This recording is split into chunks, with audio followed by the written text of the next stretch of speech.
Welcome everyone. Today we're going to be talking about time in DataGraph and how to represent time in DataGraph. We just had the time change here in the US. We fell back an hour, and I know many other places in the world also had the time change. So I thought this kind of inspired the topic for today. And also, I just had been thinking that we've talked a lot about dates in these webinars, but I don't really think that we've talked as much about time specifically. And one of the variables that we have within DataGraph itself is a current time variable. So that's the first thing that I'm going to talk about today. I'm going to just walk through what that looks like, how you create that, and how you can use that. We'll go through some simple documentation that I'll show you that's online already. Well, actually, I updated the documentation, and you can tell by the timestamps that I updated some of it actually this morning. And then we're going to, there's an example that we will build a clock using DataGraph. It's a built-in example that's there. Show you how you can create a time using the current time, make a timestamp on a graph or something that you're exporting from DataGraph, and then work with some simple time series data that I have. Okay, so let's go ahead and let me start by sharing my screen. So now you can, actually, I probably should have been showing you this while I was describing some of the things we'll talk about. This is the clock. That I think this is actually very cool. This is an actual clock that's in DataGraph using the current time variable that it's being created, and the seconds are moving along with showing you the hours and the minutes. And so that's one thing that I'll show you. This is some data that I wanted to use for showing you how to timestamp data and how to pick out a particular data range using the current time variable. And then I was also going to show you some tracer data that I had that's data that's in time, not with a date, but hours and minutes, and how would we use that in DataGraph. So if you haven't worked much with variables at all, that this webinar will also maybe just help give you an introduction to variables in general, but this is one of our, it's a very specific variable that if you've never used, you create it using the, let's see, yep, I got my arrow working here, using this other menu. So this is the section where we have house variables within DataGraph. And if you go into the other drop-down menu and down here, you'll see this one current time. So this is all the way at the bottom of this menu. We create this, and that makes this new object for us. So the object itself, actually, instead of going through it on here, I actually wanted to go to the website because I increased some of the images there to make it a little easier for everyone to see. And to quickly get the help article for this time variable, you can go and click on the gear menu for this object that we created, click on help, and takes a moment, but here we are on the knowledge base with the help article for the current time variable. And as I stated, I did improve this article and added a bunch of information to it just today. So that's one of the things that's nice about these webinars. I go back and check some of the documentation, make sure it has everything that I think should be there. But you can see here's the format of the object, and the main thing to pay attention to here that I want you to see is this right here that shows you the value of the current time variable when I created this object, and I took a screenshot of it. You can see the year, the month, the day, the hour, and the second. Oh no, sorry, the hour and the minute. And this is DataGraph's built-in default way of representing dates and times, where you have each one of these numbers separated by a colon. typically, often we've worked with data, certainly in these webinars, where we're just looking at the year, the month, and the day. But if you have more information about what the time is, you can continue that, and you can also go further than just minutes. We can go into seconds as well. So this current time variable, again, it's using the default DataGraph date and time format. I'll show you how you can set this up for different time zones, and it's always going to be updating in real time. If you right now create one within your copy of DataGraph, you should be seeing your current time with this current time variable set up in this format with each value separating. Now, one of the things that we're going to do later in the webinar is talk about when we don't have the year, the month, and the day, and when we only have the hours, minutes, and seconds, for example, because you can use that data in a date column. I often refer to it just as a date column, but really that column is for dates and times. Okay, so let's keep going. So I showed you within DataGraph quickly how we create that variable. Again, you're going to use the other menu, and we'll select that current time variable. You can see, again, if you look at the time, you'll see I did this recently. But once you create this, notice that, okay, so what did I do here? I guess just briefly, I gave it a name. So now it no longer has this little red dot. Whenever you see those red dots, that just means there's some error. It could be a variable missing if it's an equation, but here the red dot is there because there's just no name given, and you can't use a variable without a name. That's why it has an error. Okay, so let's talk about the two options that you have on this variable. The first option is the increment of time. And if you check that drop-down menu, you'll see that the default is to set this up with minutes as the most refined increment that you have. You can change this to seconds. You can also change it to be to have the most level of detail be in hours or be in days. And when you do that, what DataGraph will do is have the value of that variable is going to be for example, for the day, it will be the beginning of the day. It'll be whenever the clock strikes midnight and becomes that date. And let's see. Okay, so you can specify the time increment. And when you change this to be, for example, just based on days, if you pick the time increment of day, then you'll see the value will only show you year, month, and day.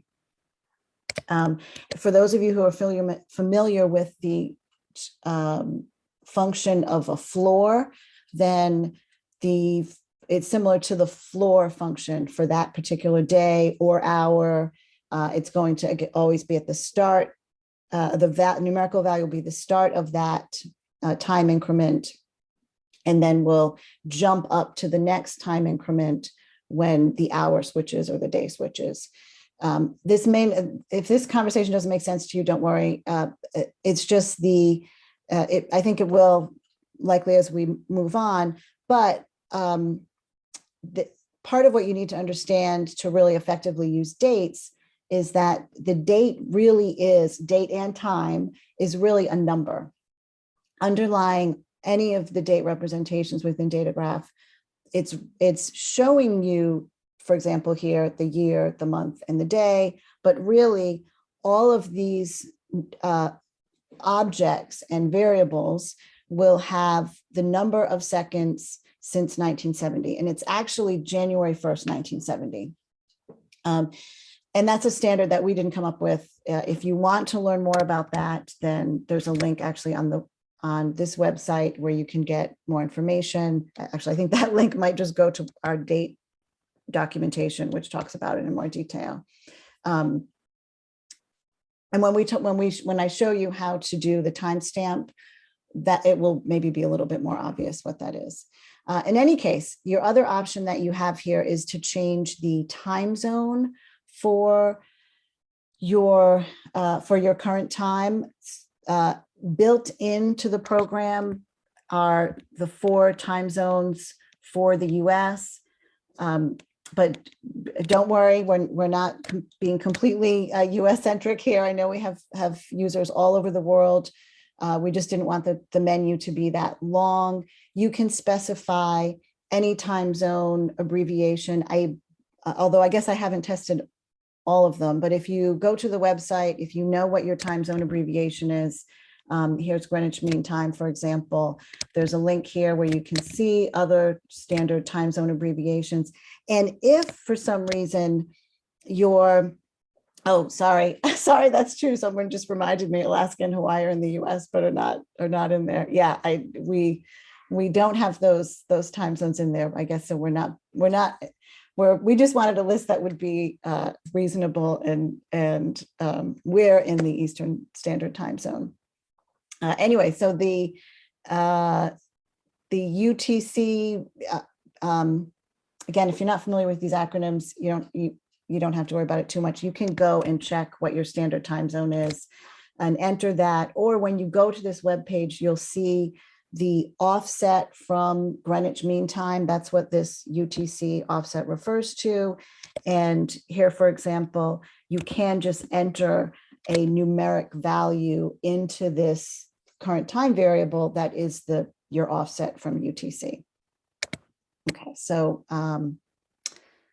I think that's all I wanted to say on that. So let's go ahead, and hopefully that just gives you an introduction to the time variable itself and how it works.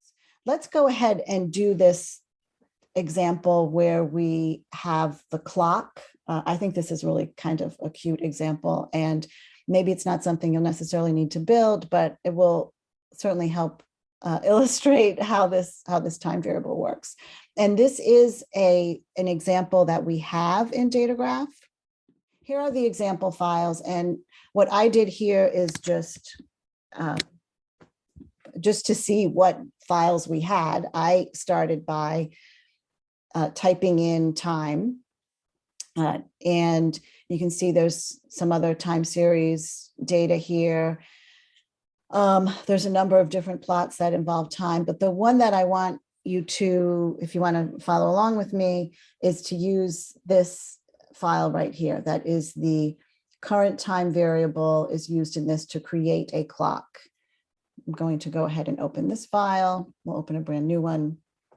And sure enough, you can see here's my clock. Here, if you can see the time that's on my screen, then this is just being updated as we go. And so how are we making this? There's a couple of different things going on here, but the first thing is just simply, again, getting the current time. So I think I will go ahead, do another new file. We'll go ahead and do the current time. Let me move this here so I can build this a little bit with you sort of following along. And the way that we set this up in the example file is to initially just set up a couple of columns where we have, and I'm going to use an expression to build these. This is pretty easy to do. So I'll use the row number initially to set up a column where we just have numbers from 1 to 12, and we call that times.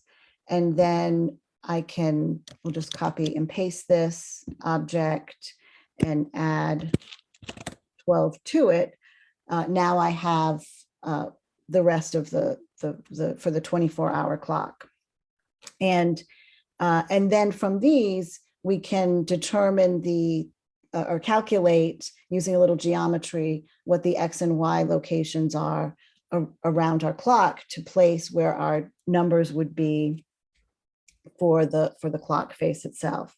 So to do that, if you go into that file, I'll go ahead and minimize this, but you can use another expression. And this is just some sines and cosines in order to calculate these locations around the circle around the clock. So without going into too much of the detail, you can just see how this is the column from 1 to 12 times 2 pi divided by 12. And I can actually just paste that into the chat too, for those of you who are here. And you'll notice how this is using the symbolic version of pi. I think we talked about this maybe last week also, that how you can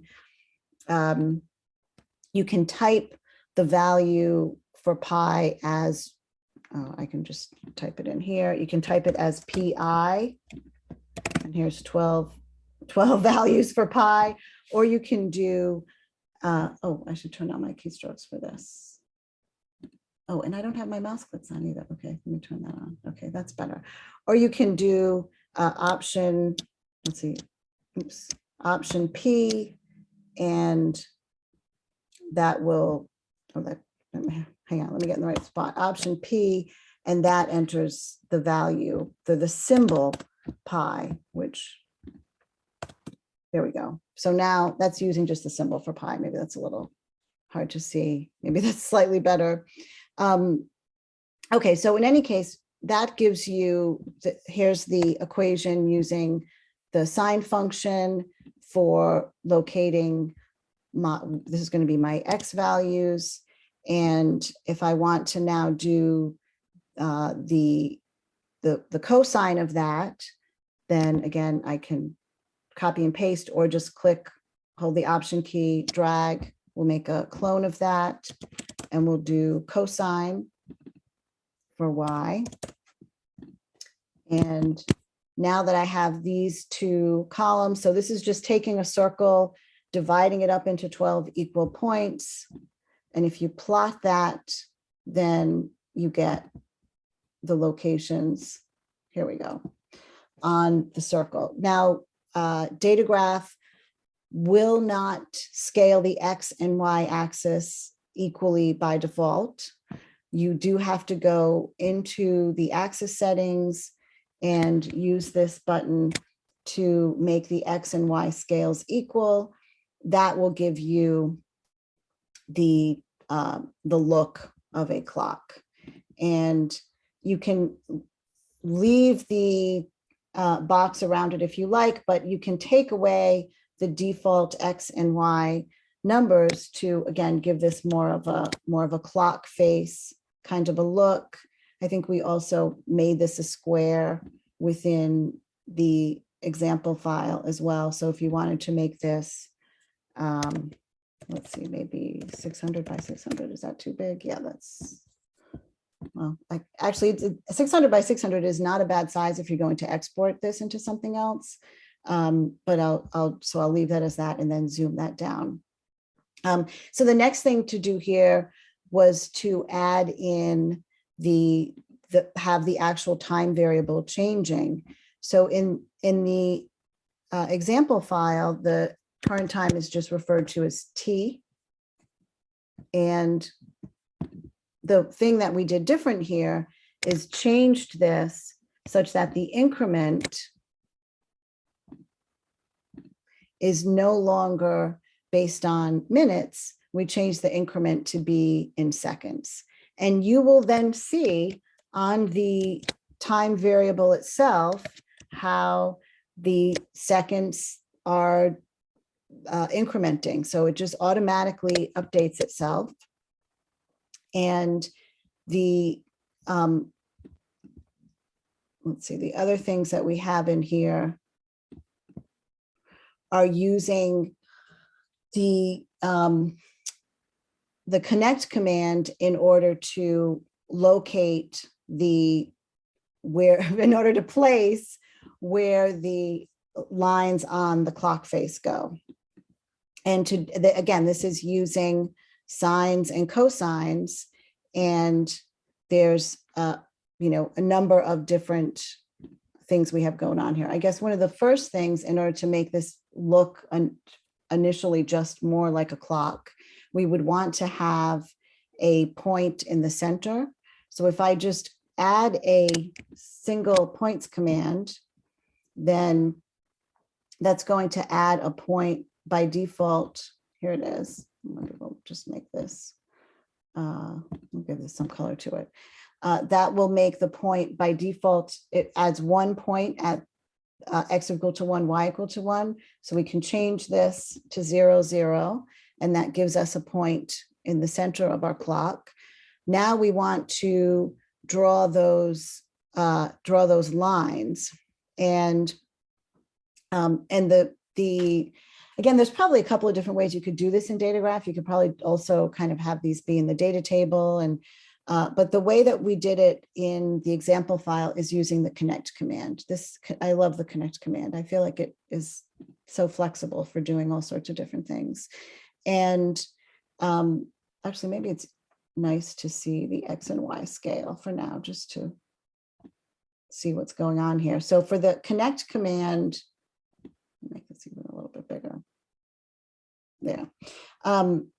So that what the connect command does is it allows us to draw a line from one point to another point. And if you notice here on this, so this is just a unit circle where I have my center at 0, 0, and this is allowing me to specify an x1 and y1, x2 and y2. And so therefore, if I say this is 1, 1, now I have, again, a line on my clock, but I want that line to be moving around the clock face itself. And again, this is going to use some sines and cosines. Now, what we actually did in your example file online, let me just change this a little bit, is we used 3 functions to do the second, the minute, and the hour. So we actually pull apart the time variable to get each one of those, because again, we want to increment each one separately with a separate clock face that's going to move that around. And so I'll just do, so that we can see it easier, we'll go ahead and do the second hand. And to do that, what we would do is you would actually add an additional variable. So let's go ahead and actually, we'll make those smaller, give us a little more room. We can add an expression variable that allows us to use functions within the variables themselves. And the expression that we're using is a modulo expression. So this is the time when it's the remainder from division using the value that you see here. So this is taking the time value and modulo by 60. If you don't understand that, you don't necessarily have to know the ins and outs of that. But this function, the modulo function, will return just the seconds. And you can see, so here's the number of seconds, here's the number of seconds. So it's pulling out just that, oops, all sorts of, there we go. It's pulling out just the seconds value, and I can call this seconds. And now I'm going to use that in my graphic in order to, again, create my clock face. Now, actually, I guess I have this, the way that this file is set up, it's in some ways it's using both.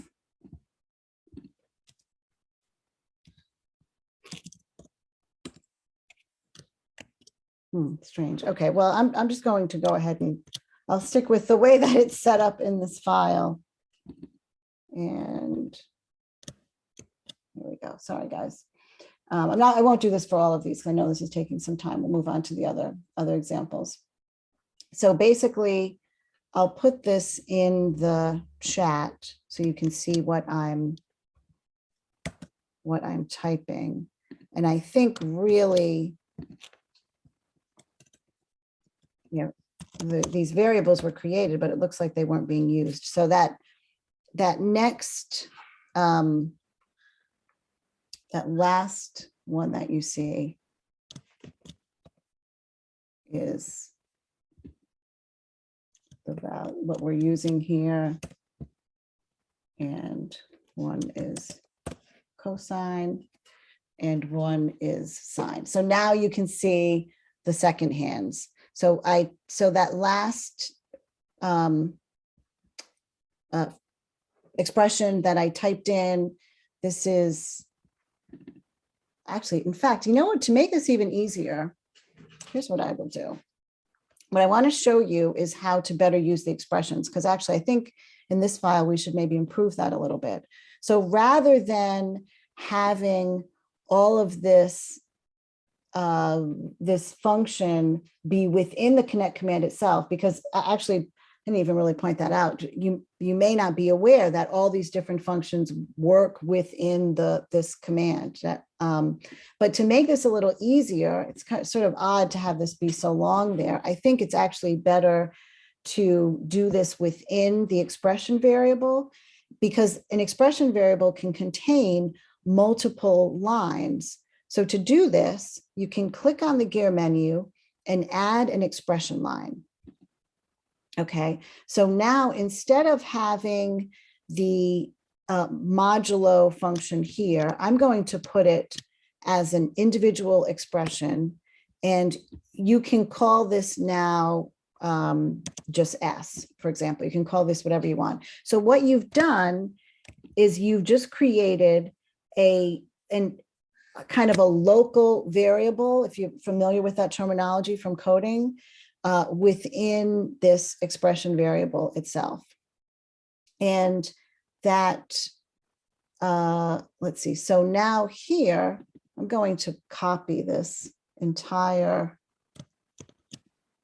expression so that you can see this a little bit better. This is what was within the connect command. And this section here, there we go. So this variable S, again, is just local to the command here, and it is calculating the seconds values. Let's see, so there's a question. Is the whole graphics created as a whole every time the values change? Yes, everything should be updating live. If you mean as the time is changing, as these variables changing, yes, it's updating.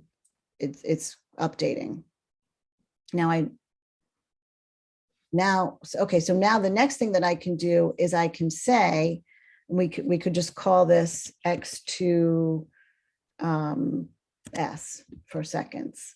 And instead of having this be this long expression here that you can't see, we can call this X2S here. And now that's much clearer. That's easier, certainly, for me to see. And the next one, we could do the same thing. Actually, the first thing that I would do is take my variable that I've already created. I don't need to recreate this from scratch. I'll hold my Option key, click and drag, and make a, whoops, do that correctly. There we go. Make a copy of this. This is going to be Y2. So you see those red dots here in the corner of these variables. That's because I had two for a moment with the same name. Variable names have to be unique. So we'll call this one Y2, but instead of this being sine, this is going to be cosine, and then I can put y2s here.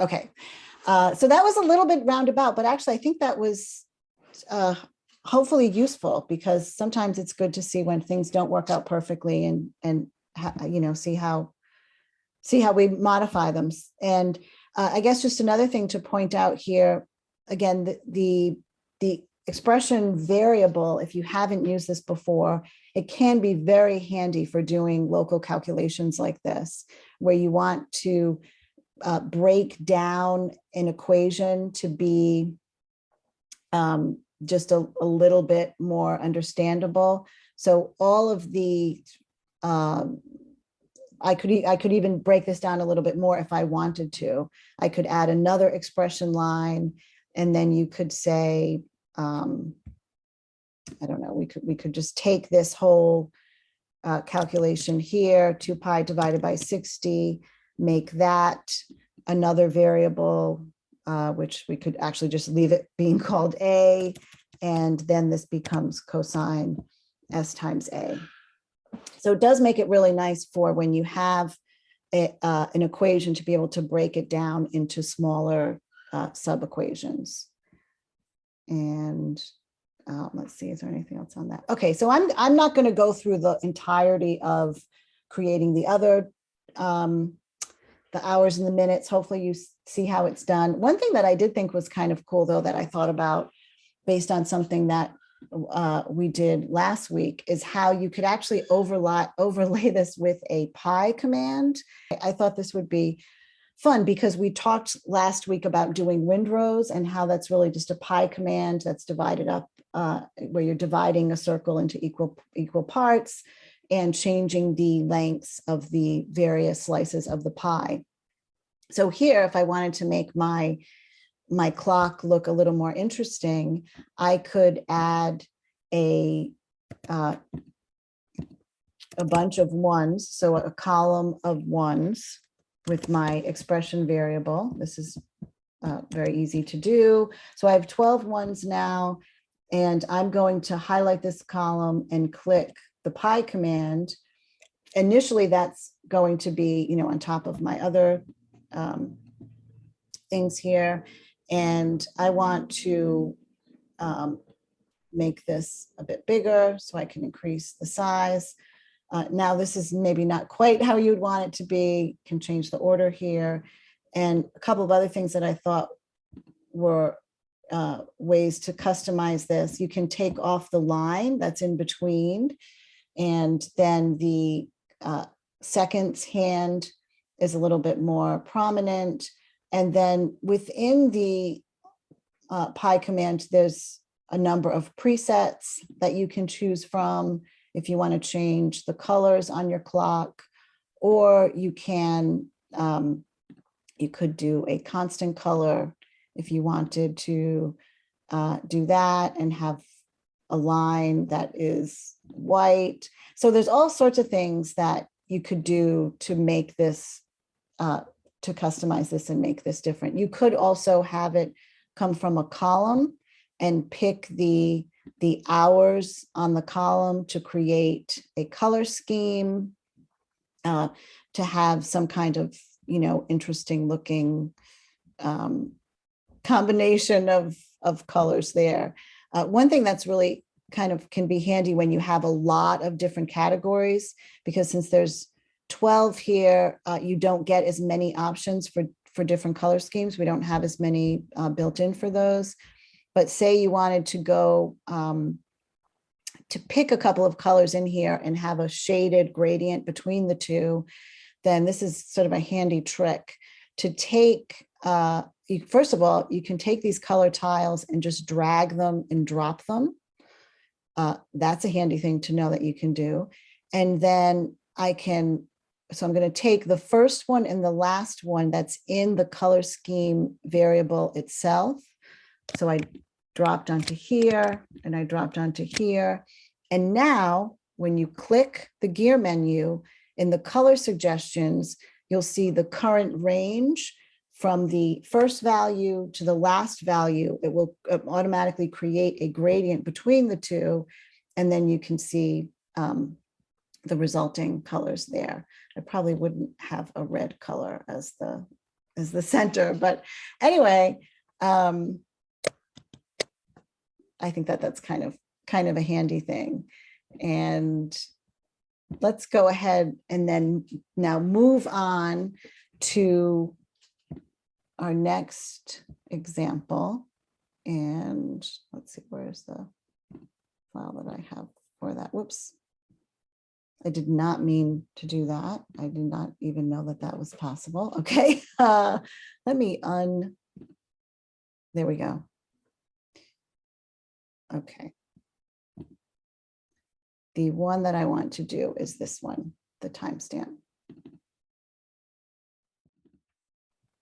And this is using World Health Organization COVID data.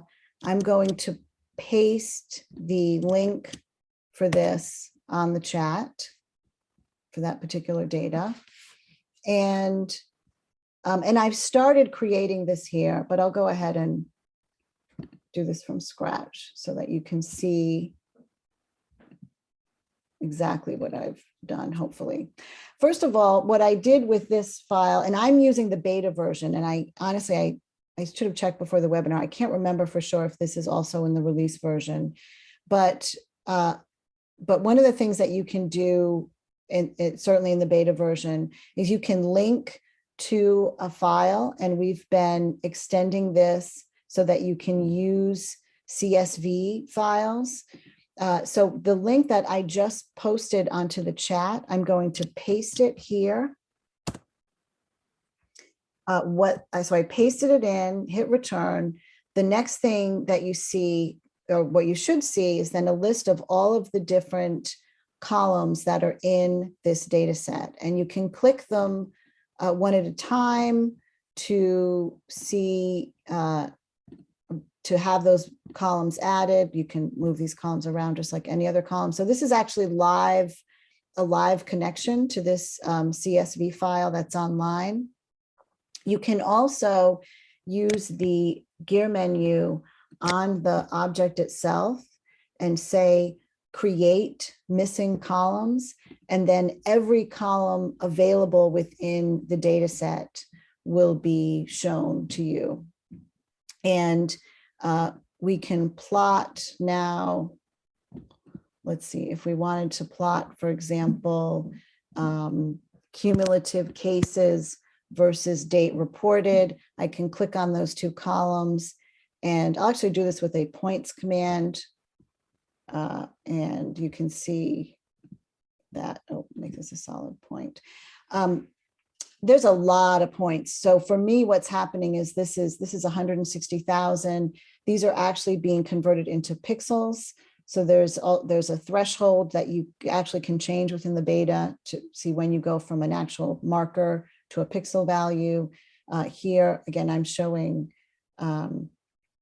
pixels. Actually, looking at new cases is kind of an interesting one to see, because you can see these ups and downs that we've gone through over the past 2 years with COVID. Anyway, so what if I wanted to pull out a certain range, and I only wanted to plot the most recent week or the most recent month of data? That's what I basically wanted to show you, and how you would indicate that within your graph. First of all, let's go ahead and make a new graph, and we'll plot date versus cases. There we go. And I'm going to filter this based on the country. You can see country is one of the columns here. So we will create a mask. So I'll go to use as mask within the points command, select country. And if you select text is, then you get the option of creating a text menu. This is a text variable that then gives you a list of all of the unique values that are within your data. So I actually wanted to show data for Iceland, and actually instead of cumulative, let's show new cases. Iceland has been going through a bit of a spike since recently having reduced some of the mandates in terms of wearing masks and how many people could, gathering, size of gatherings. They're actually reinstituting some of that now. But if you zoom in on the graph, you can see this uptick. They've actually had some days with the most cases that they've had throughout the entire pandemic since right about here in, let's see, I guess I don't know the exact date. I should have gotten that before this, so I could have plotted that on here. But in any case, again, what if we just wanted to plot this most recent data? Then we can use the current time variable to do that. And then every time we came into our file, the graph would be updated and it would always show us the most recent data. So let's go ahead and create that current time variable. We go to other, current time, and here is, I'll just call this today. And then I can use an expression to get today minus some increment of time. Actually, it's sort of convenient that we've already talked about expression variables for any of you who aren't used to that. So we use the other menu again, click expression, and let's go ahead and add an expression line where we can calculate what the increment is that we want to back up by. First of all, let's actually add two expression lines. Oh, well, no, in fact, I don't need two expression lines. We'll just do this with the one. But I did want to put into the expression the name of the current time variable that I've created called today. You can call it whatever you want. I just happen to call it today. Now, here's one of the things that I wanted to point out to you is that you can see, actually, let me use a box here. You can see how the time is represented in the variable, the current time variable, using the year, the month, the day, and the hours and the minutes. And below that, you see the that date as the seconds since January 1st, 1970, that 163, however big that number is. This probably should actually be a little bit smarter about knowing that's a date and showing you the date representation. But when you see that happen, when you see a date, using it in expression and you see some big number, you might kind of wonder, oh my gosh, what happened? It still can be understood as a date. So it's just showing you that number in seconds, the actual underlying number that this variable is. So someone was just asking about that they had missed how to add the URL. So let me do that again very quickly. If you copy the URL that's on the chat, I'll hide what's here now, go into the other menu that's within the sort of the data toolbar here and select link to URL or file. Or you may, if you're not in the beta though, I'm not sure if you see this. So I would apologize for if that's the case. But then you paste in the URL. I lost it in my, actually, here it is. This is it. So here's another way to get it. Actually, if you're in the beta and you don't have that ability to direct connect, you can go to the website where this CSV is and just, so do this. So if you're not in the beta, use that same link to go to this website. You should be able to open the CSV, and then an easy way to get this, excuse me, you could either download the CSV and import it into DataGraph, or go to the website, do Command A. There we go. I'm doing Command A to highlight everything. Then let me show my keystrokes. So I did Command A, highlights everything, Command C to copy everything. Then when you're in DataGraph, here's my DataGraph file. Then you just do Command V and all the data will be imported. So you don't have to use that connect option. You can just bring the data in. There's no problem with that. Okay, so hopefully that got you there. And I will just go ahead and delete those extra columns. Okay, so where were we? So we have, okay, so I showed you today, and you can see the value for what today is in terms of the underlying seconds. Now what we want to do is calculate the, let's do for a week. So if we have 60, so you want the number of seconds per week, because since our date representation is in seconds, we need to be consistent with our units. And if we calculate the number of seconds, for example, per day, so we could say this is seconds per day, for example, make that a local variable, and I can multiply that times today, or actually not multiply, I'm subtracting. So you subtract that value from today, and then I can multiply that by, by 7 days.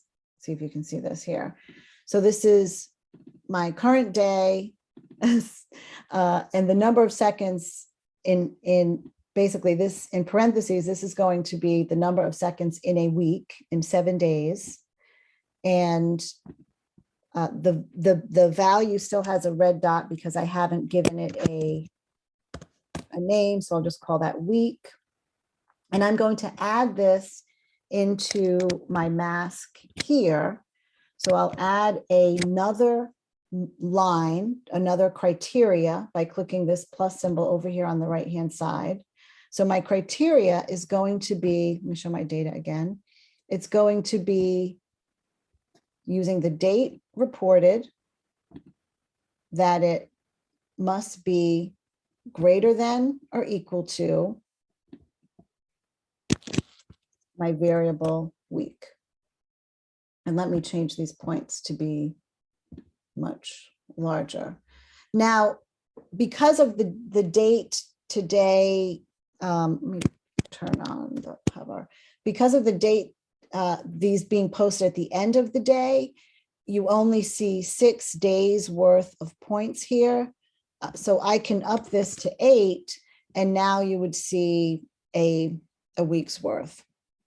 Or I could make this 30 days, for example, and then you would see 30 days worth of data. The last thing I want to do on this graph before I move on to this last example that I have is to show you now how would I add this in as a label so that when I create this graph and export it, it would always show me what the date is. So I can, for example, we'll do this in, we'll just use the title field here to add that. So I would say if I add the today variable, so in any text field like this, you notice you have this little plus. I have a text box, I have a plus symbol. I click that. That gives me a menu that I can then select my variables from. And the title field, if you expand out the, turn off my keystrokes, if you expand out the canvas settings, there are some options for making this bigger, for example.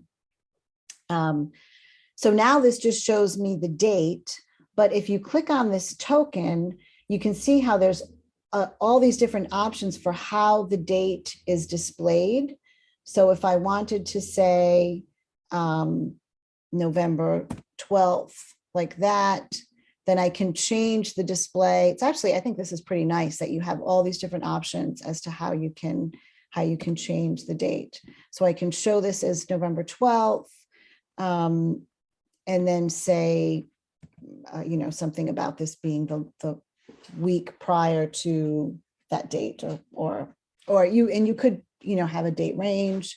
But anyway, every time now, once you created this, you could,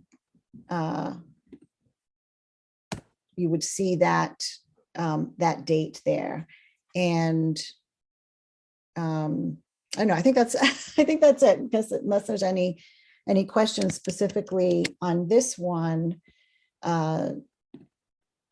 hopefully that gets you started if you're interested in using this. Let's go ahead and move on to this last example that I have, and then we'll see what other questions people might have. This is a very sort of simple data set. So now if you go into the online examples, you should see this file, time data set, and you can open this up and you'll see the information that I have here. And this is a data set that is, let me go ahead and make these points more visible so you can just see what this is. This is a tracer test. This is some laboratory data. So there's no dates on this. This is just these are individual vials. Here's time in hours. Here's time in minutes. Here's time as a the time in hours where we just have the decimal, past the decimal place is showing you the minutes. So you could plot this data by, and this is the actual value that was being, oops, this column, DPM. This was the experimental data that was being collected over time. And this is just having it normalized between 0 and 1. So one way to plot this would be just to take the time in hours and click on our DPM data and plot these points, just like I did, oops, just like I did before. But sometimes you want to be more explicit about the oh, you know what, actually, I see here what I already did this for you. So I changed the time in hours and minutes to so it's actually showing as time since. And what you notice is that maybe hard to notice, but the x-axis here is showing it in an hours and minutes format. So when I first brought this data in, maybe I'm skipping ahead because I know I'm a little behind what I wanted to be. When I first brought this data in from my raw data set, so here was my raw data. I'll just show you this. So this was in a spreadsheet. So if I copy this and place this in a new DataGraph file, then what it did is it brought the time in as a number column. And as a result, if I plot this, you can see how the x-axis values are just standard numeric values. They don't indicate in any way that it's actual time. But if I take this column and I change the type of column that it is to a date column, then what DataGraph does is it's going to try and figure out, well, what type of date is this? Now, it initially failed. It thought, oh, maybe this isn't a ICU format year month. That's actually not that's not what it is. And we can try different formats here. So time since is another option. And I can say that this is in hours, because that's the increment of time that I'm using. And sure enough, now I have the x-axis values now are shown within a format that, again, is understandable in terms of hours and minutes. And the question came up about, did we talk already about time zones? And we did. So, and the webinar is being recorded. So, so hopefully you can see it when we have it up on YouTube. So here, if you just, for example, zoom in on this data, you see how on the x-axis, it's now showing me again, the hour and the number of minutes that are, in the time, rather than, 1.5, it's showing 1:30. So that's kind of one of the differences, is that when you have time, when you have data that's in hours or minutes or seconds, you can go ahead and use that within DataGraph using the date column, as you see here, in order to display that more appropriately. And here it's hours and minutes. You could have minutes and seconds. You could have hours, minutes, and seconds. And the program should be able to interpret that for you. We are at an hour. So any questions? I know I feel like I went through that last example a little bit quickly, but hopefully it still has made some sense to you. Oh, good. Thank you. I know you you can't see what's being said, but if you think this is interesting, I definitely appreciate that. Yes, my dog is fine. Thank you. Someone came home, they were gone. No one was here for the dog for a moment, and she freaked out. She's 3.5 months and is a very sweet puppy.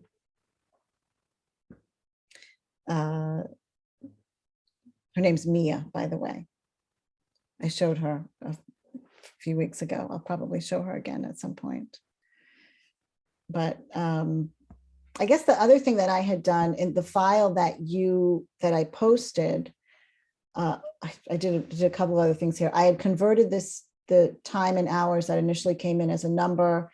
I changed it to a date column and then had it be time since. So technically, the numbers that are saved in here are dates since 1970. You could change that. If you knew this was data from the year 2000, you could type that in, and now it's not going to change the scale on my graph here, but it will change where this is in terms of the number line if you had multiple data sets. So thanks everyone. I know some people are heading out. Thanks so much for attending today. And is there anything else on this one? Oh, I guess the other thing that I did here is I wanted to show you how, when you have data that is already in the format of